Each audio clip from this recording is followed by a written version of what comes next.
All right, House. Now I apologize to those listening. It's all the same to you, but those watching, I did forget to load the Minnesota schedule, but that's okay. We can play a little game and finish up that we like to call the schedule game. So Oh first, boy. I'm just gonna quick talk through Minnesota's schedule. We start out the Thursday of Labor Day weekend against Buffalo, then Northwestern State, at Cal, Rutgers, at Ohio State, Purdue, Nebraska, at Iowa, Michigan State, at Oregon, Northwestern, or at Northwestern, Wisconsin. So we start out, I think it's Buffalo is not the team I necessarily wanted to start out against because that's a very strong MAC program right now. They won 9 games last year. That said, I wish I could flip that in the Northwestern State game. But that said, if you look at the non-conference schedule as a whole, Northwestern State and isn't any good. Cal is a dumpster fire. I mean, they got rated for talent in the winter and spring portal. I don't even know if they're clear on who's going to on the team at this point. So it seems like the Gophers have kind of a nice runway. Like, I'm not saying the Cal game won't be tough. I'm sure it will be. Early season games are always a little tricky. But if you were going to, go on the road to play a power conference opponent, I feel like Cal is a good draw for a team like Minnesota with a young freshman quarterback there's going to be a little bit of a learning curve early in the year. Yeah, and that's the hard part is, the roster movement creates many unknown variables. Like how does the team adjust? Do they fit together well fast? Cal had a lot of late portal losses in the spring, which you look at teams that lose players in the spring, it's definitely more of a challenge and their outcomes are kind of varied. Sometimes it goes okay. Other times, it takes a while to get it going. They got a ton of transfers along the O line. Their running back room is got rated. They lost left, They lost 5 running backs, I think 4 or 5. Yep. And the bad thing is there's not a lot of supply of running backs in the spring portal window. I wasn't like overly enamored with the group. They were able to, muddle it all together. They got Devin Brown at quarterback. How does that come together? Is he able to be the guy? They put a lot of resource. They got a lot of resource in the pass rush. I think that's going to help them a lot. I guess I think that game along, you mentioned Buffalo. Yeah, they're able to run the ball. Game. Yeah. All-Jay Henderson coming back. They got Taquan Roberson. You remember him a long time ago at Penn State. Mobile guy. They're going to lean on the run game. They're going to try to shorten and compress the football game and get you in a spot where maybe it's low scoring. You're working out kinks on both sides. Like the first games in college football these days never look super clean. Like you're going to have to grind these out. And then fans get super annoyed and they're like, oh my God, it's not clicking. But like it just takes time. So I'd say those 2 non-conference games, Cal underwent some change, but you're going out on the road, you're playing on the West Coast. They added some portal guys that I feel are productive and can help them out. Like Minnesota fans shouldn't discount those 2 games because they're both teams that are going to be competitive. Yeah, no, Buffalo's a good MAC program, and good MAC programs can be tricky for sure. Mm-hmm. We've seen that in the past. We didn't lose to them, but we had our struggles with Miami of Ohio. And if it were up to me, I would have the FCS game first. If it were up to me, I would always do that every year and have that first and so the players can, cut their teeth in a game where they don't have a chance to lose. But I agree with you. Yeah, the Cal, that'll be challenging. Although Cal also lost, quarterback Fernando Mendoza to Indiana and all that kind of stuff. So the best thing about this schedule, House, to me is the bye before Rutgers, because PJ Fleck, historically his teams play really well coming off a bye. It comes early in the season. You have 3 games under your belt. Obviously the Rutgers game last year was a total debacle. So I imagine players on the team are probably plenty motivated to get a little revenge. What do you think about Rutgers this year? They don't have Kyle Monungai anymore. They're still going to be, a tough running team. Raymond's a good running back. And then they've got our old buddy Rob Smith coordinating the defense, which I feel like has to be positive for us, right? Has to. Smitty, man. Yeah, Rutgers, I thought they did a very good job in the transfer portal. I thought they added some talented players. You can definitely see that their university will let let them have a big deficit in their athletic department. They'll let them spend and be able to go get players that they need to get. You look at DT Sheffield, a wide receiver that I like a lot that they can pair up with Duff and Strong, and then CJ Campbell as a back. They got 3 backs that I like. They got Campbell, they got Raymond, they got Brown. And then on defense, they were able to go hard in the pass rush. Eric O'Neill, a transfer from James Madison, is someone I'm pretty high on that I think can be productive for them. You look at how their roster is assembled. They got a lot of productivity that they're able to have through the portal along with the returning guys they have coming back. I think it's going to come down to quarterback. Like, is Ethan able to be that guy that, can be stable? And can Kirk Shiraka, put together a scheme that's going to allow him to be successful and complement his strengths? I thought, he was able to manage it last year. Is there another level in there? Can it be just a touch more that they can get from Ethan? That could be the difference, but their schedule's brutal. Go look at Rutgers' schedule. They have an extremely, extremely tough schedule. I do think they have some talent on the roster, but Minnesota, like you say, has to be ready for this game because there's a lot of familiarity too. You got Kirk, you got Smitty, you got Shiano. Like, the storylines all week, and love Ethan. the storylines. Yeah. Ethan, yeah. Tough game. It will be a tough game. Oh, it'll be tough for sure. I thought last year the mistake they made was they didn't blitz Ethan until the second half. And once they started blitzing him, he didn't play well. But in the first half, when he had all day, he looked good. So you got to change the picture on him. You got to be exotic, move stuff around. You got to put him in a spot where he's got to sit back there and kind of adjust. Yeah, and I'm glad we got 2 weeks to prepare to do that because that should be a Danny Collins special then. That'll be a big test for the young DC, no question about it. So after that, you go to Ohio State. That's probably not going to go great. Unless Julian's saying, unless they can, that's the hope there, right? Ohio State also has a redshirt Frosh quarterback. Can you, like you said, confuse him, change the picture, do something to a younger player like that? But barring a few turnovers, it's always tough to beat Ohio State, especially, on the road. The Gophers haven't since 2001. So it's been a minute. We gave them a good run in that Mo Ibrahim game, but he got hurt late and we lost our starting safety late, which, was not great. Or maybe Minnesota has a chance to win that game. What was that, 2021? But I don't know how. Here's my only thing with PJ is he doesn't always try to beat Ohio State. Sometimes he does, but sometimes he just says, we're going to run the ball and try to get out of here without injuries. And that drives me crazy.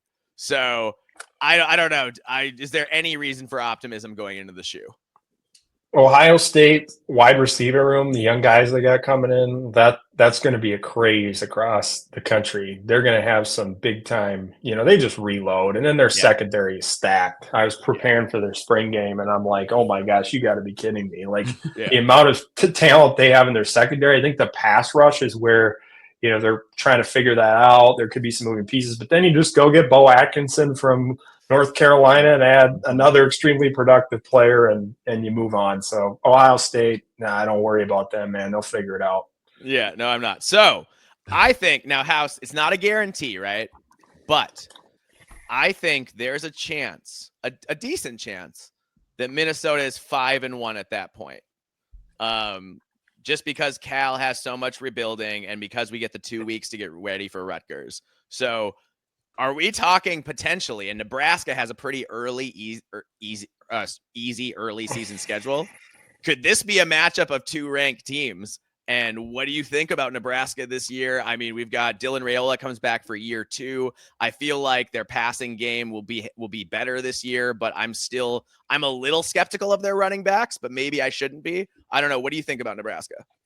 Yeah, I mean, I think they ideally would have liked to have added a running back, especially through the spring portal window. They had the North Dakota State back that they were trying to get, and then he ended up going to Miami. I just don't know, like, skill position-wise, if they're where I want them to be yet. I think they'll be okay on the offensive line. I thought they lost some juice in the pass rush. Are they going to have enough pass rush overall? I think they'll be okay in the secondary. But I think this season for Nebraska is going to come down to the skill spots, the growth of Raiola, and then, being able to get after the quarterback.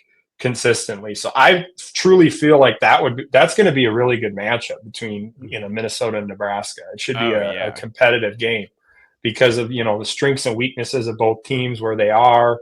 Obviously it changes week to week, especially as you get going in the season. But that should be an interesting matchup. Yeah, Mike and I have talked about many times about how Nebraska and their defensive line, especially this year with the loss of Nash Hotmacher, is going to be bigger and more impactful than what I think a lot of people realize. I mean, the guy was Ty Robinson too. Ty Robinson. Yes. So I think it's that those losses, not to say that they can't be replaced or there may not be somebody, waiting in the wings, but those guys were game wreckers, especially Nash Hotmacher. Like he was terrifying, man. He was terrifying. So I think like it's going to be an adjustment for them, and just, I guess we'll have to see whether or not Nebraska can put that together. And obviously our offensive line as well as a factor coming into this game. So yeah, it'll be a true test for both teams. Absolutely. You brought up the Sam Renner game against Nebraska in 2019. House, I felt so confident about the team by the time we got to that game that I literally turned to the Nebraska fans sitting behind me in my section and I said, it's going to be a long night. And they said, what? And I said, it's going to be a long night. And then it was, and I just felt it. So I don't think that's going to happen this year, for what it's worth. I think it's going to be a very good game between Nebraska and Minnesota. But I hope we can keep it going because, I mean, we've gotten them, 5-6 times in a row. So it'd be nice to extend that streak. Mm-hmm. So after that tricky game at Iowa, always, I'm fascinated with Iowa because they did upgrade at quarterback. They brought in the South Dakota State transfer, Gronowski, and he looks like a really good player. But I just don't know who he's throwing to. And also, I think Iowa's good at running back, but they're definitely not Caleb Johnson good at running back anymore. So this is going to be a tough game, but we did win the last time we went to Kinnick. I feel like I weirdly feel like Minnesota has a good chance here. It might just be because I'm planning to attend the game, but it's always hard to win at Kinnick. But I think this is a good opportunity. This Iowa team is not bulletproof. I'm also like for us, and we talked about it last year during the season with Iowa and looking at their defense, which obviously has always been elite for the most part. But last year, not to say it was bad by any means, it was still very good. But you started to see some cracks that us as Gopher fans were not used to seeing, and secondary is leaky. Yeah, so that was a little odd. So what are your thoughts on taking that into consideration as well? Yeah, I think another year of development, some of those guys getting some time and action in terms of, transition and personnel there, the talent that they had the previous year now kind of developing some of those guys up, especially in the secondary. I think they'll tighten some things up, just an uncharacteristic, giving up some big plays and getting eyes caught in the wrong spot. Gronowski, I think, is going to be super intriguing, talented player. Mm-hmm. You look at the moves that they made in the offseason, bringing in an offensive mind from Wake Forest, are they going to incorporate some of that long mesh RPO stuff into their offense? Like, what are some of the things that they're going to do to pair up with Tim Lester? I think Tim Lester, obviously brought in a lot of the Shanahan principles. And I think that's a sell to quarterbacks coming in that, hey, we're going to run this type of offense. But I mean, I'm wondering if they're going to throw some packages in there with some of the stuff that he did at Wake Forest as well. So I think Iowa, they always find a way to develop talent, figure it out, hit stride. It's, you're playing down a Kinnick. It's always going to be a tough environment, tough game. I think this quarterback, when you look at quarterback, this guy is the most talented guy they've had in quite some time, probably going back to Nate Stanley. Yeah. I was going to say. Yeah. Nate Stanley, who tore us up. Yeah, we're just the main thing we're thinking on offense isn't the improvement at quarterback, is we still just don't know who their wideouts are going to be. Like who's going to be. I mean, we know they have Vanderzee. We know it's not that there isn't some level of talent, but it just seems to be we haven't seen any standouts in a long time. And I mean, it's been a long time since Marvin McNutt, man. It's been a while. Well, they're going to lean on the tight end. They got a Stringa. They got, they took transfer Sam Phillips out of Chattanooga as well, productive player down there. So I think if Iowa can get an elevation in their skill talent, the quarterback is definitely going to raise stuff up. They got some stability in the play calling side of it. I don't worry about their defense because they figure it out over there. Phil Parker's one of the best in the biz. So yeah. All right, on. All right. Well, after that, we've got Sparty at home. We whipped Sparty the last time we played them. I quite enjoyed that. That was a big Mo Ibrahim game. They should be improved this year. Aiden Childs is in year 2. Jonathan Smith is in year 2. The interesting thing for me is their defense any more effective? Because at one point last year, they went 6 games without a sack. And considering the Joe Rossi thing, I did kind of enjoy that. So, but that said, I know Rossi's a great coach. I'm sure they'll be better this year. What do you think about the challenge that Sparty presents? Spartans should be better. I like what they did in the wide receiver room in the transfer portal, bringing in a lot of different mix of skill sets. And, Nick Marsh can be an alpha. I think he's a future top level, first round talent type of wideout. Yeah, he's fantastic. And then you bring in complementary weapons like they did McCray and Kelly, Evan Boyd. They went down, got Rodney Bullard at the lower level, who is a very explosive guy. Tao Tolliver as a back. They need him to be very productive because obviously they lost Nate Carter and then they lost Cameron Lynch Adams as well. So are they going to have enough in the running back room? But they went hard in O-line in the transfer portal. They got, good mix of tight ends. Jack Belling is going to be one of the better tight ends in the conference. Yeah. So they're going to be very good in the skill spots, but like Aiden Childs, does he improve? I think that's kind of the key for them this year. I think if he takes a big step forward and the flashes become consistent, this is a team that can improve significantly. Defensively, yeah, you mentioned it, like pass rush. Is it going to be good enough? I felt like defensive tackle was kind of an investment year. They got a lot of guys that could potentially emerge. Like you look at Ruquan Buckley, who's just a specimen physically and athletically. I'm watching him as a potential emerging guy. They added a couple transfers that needed some time to develop along the pass rush. I wondered about the secondary. They were able to add a couple productive transfers there and also continue to add transfers in the secondary in the second portal window. I think that's going to be the key. How does that all come together? I think Michigan State will be much improved, though. I like Jonathan Smith a lot. I think he's a good coach. He's underrated. Yeah, he's a good coach. John has staked his claim that Aiden Childs is going to be the man this year. So we're going to see if he's right. I'm hoping he's wrong, but he has staked his claim that Aiden Childs. If he's good, watch out. If he's good, watch out. I just have. I'm not saying maybe it might not. It might be like by the end of the year we'll realize that this guy is going to be insanely dangerous because I just see so much raw talent there that is crazy. He's a cannon. Yeah, and his like escapability and his improvisation, which may or may not have been on purpose, obviously.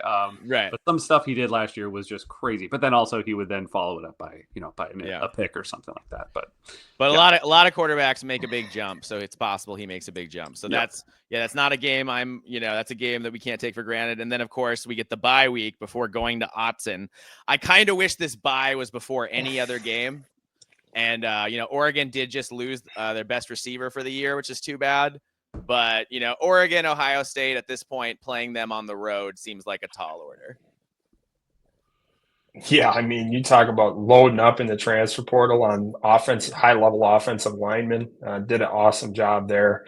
Do you think the skill positions, specifically at wideout, I was still kind of wondering how that was all going to shake out. But being able to add Mekhi Hughes, who I think is going to be one of the better backs in the country this year, transfer. They'll figure it out, and Dan Lanning defensively does. He's one of my favorite coaches in the whole country, maximizing personnel, recruiting to his scheme, understanding what fits his personnel. They're just going to reload. I do think they could take a small step back slightly just based on where they're at in terms of transition on the roster. But Oregon, they're going to have the premier talent, the speed, and the versatility that you're looking for all across the board. That injury is going to be big, though, a wide receiver. Yes, that is different. But by the time we get to them, they'll have figured it out. It's one of those things where you wish you played them earlier in the year kind of thing, probably. But such is life. And then we play Northwestern at Wrigley Field, which we could do a whole episode on how much we hate football at baseball fields. Like we despise it. Yes. It seems like the turf is never consistent and guys are falling and it's just dangerous. And I don't like it. But Northwestern's kind of, hard times. Preston Stone maybe is an improvement, but he wasn't, he did get played out. He played himself out of a job last year at SMU. So can he get back to his 2023 form? And Northwestern, they should be a little better. They got Martez Lewis from us. They should be a little better up front. I don't know. I wonder where their psyche is going to be at this point. I wonder if David Braun is still going to have a job at the end of the year. So it'll be interesting to see. Do we see a motivated, like plucky Northwestern team, or do we see a team that's kind of thrown in the towel? I think either is on the table. And that's what I always say about making game predictions, especially as the season goes on, like before the season starts, because teams get beat up, they lose players, depth is challenged.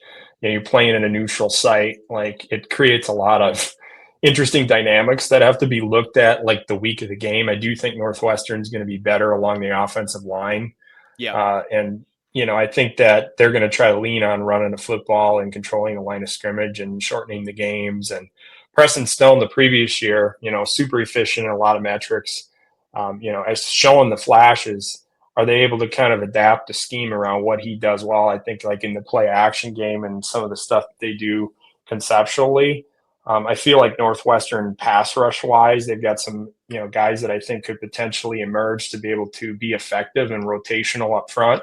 Mm-hmm. But I wonder about the secondary. That's the thing I'm watching with Northwestern, is whether they have enough in the secondary. They lost some talent there to the portal, and that's something to watch. Yeah, they lost some playmakers at wide receiver too, just to graduation. Correct. So I wonder who they're throwing the ball to also. All right, well, that brings us to our last game of the year, as always. The Axe game at home versus Wisconsin. We know it's going to be the Saturday, not Black Friday this year, which should be good for the crowd.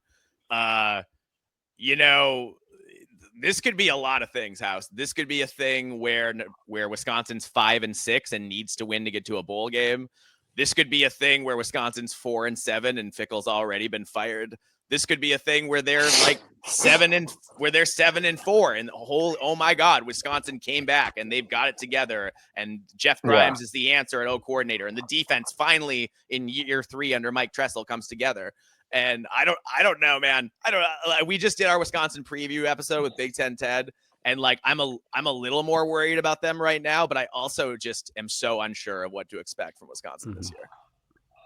I feel like their defense, they added some good players on that side of the ball, that their defense should be solid. I worry more about what their offense is going to look like. Like, do they have enough firepower at wide receiver? They really need like 1 or 2 guys to emerge there. And then at running back as well. I mean, I think Dupree is very talented and could be an emerging talent, but losing Tawi Walker, having those two as a 1-2 punch would have probably been pretty nice. I thought maybe they would take a wide out and a running back in the portal, for sure, running back. And then, they had to take offensive line help and get a tackle in here from Central Michigan in the spring window because of, where they were at that position and injury and all that. So I wonder about their Haywood offense for the year. Yeah. Yes. So I look at it like, offense is going to be the key. I think they did a good job bringing in productive quarterbacks that have played before. They have 2, guys that have gotten reps in Edwards and O'Neal from San Diego State. But I don't know, man. Skill positions are going to be the key for them. Do they have enough firepower in this age to keep up? And does their defense do it? Is their defense talented enough to overcome some of the shortcomings that they're going to face potentially early on offense that, might take some time? By the end of the year, like you say, they could have figured it out by then. Yeah, it's possible. I'm really curious to see what Billy Edwards looks like this year too, because he threw a lot of YOLO balls up for grabs, as we saw when we played Maryland last year. But that was also with a bad offensive line. So I don't know. Wisconsin should be a little better up front than Maryland was. That'll be interesting to see. All right, House, you've been more than generous with your time. We can get you out of here. But the last thing I got to ask you is, do you have a prediction for what Minnesota does in the regular season this year? I don't have one yet, because I haven't done it enough practice. I always tell people August 15th is kind of where I get my vibe on the team, where they're at. Because I've gotten through a few practices. I think there's a lot of unknown, though. I think there's a wide range of outcomes in terms of the way this season could potentially go, just because I do think some of the teams that they play are, Cal. How are they going to come together? First game against Buffalo. I do think Rutgers and Michigan State are going to be a lot better than people think. So those games will be tougher, but they're both at home, and you got an extra week to get ready for Rutgers. I think the Nebraska game is pivotal. They're going to need to win that game to potentially put themselves in a spot to, elevate up, whether that's to get in bowl contention or to be in a spot where they're improving their bowl status. So unknown, I think there's a wide range of outcomes. I want to get my eyes on the team a little bit more and see where everybody's rosters are at coming out of the fall before I make a definitive prediction. But maybe you'll have me on again like after August 15th that we can. House, you are always well. You have a standing invitation. You are always welcome. I know a lot of people are like, oh, well, he's willing to make a prediction. I am just one of those guys that wants to be informed before I make a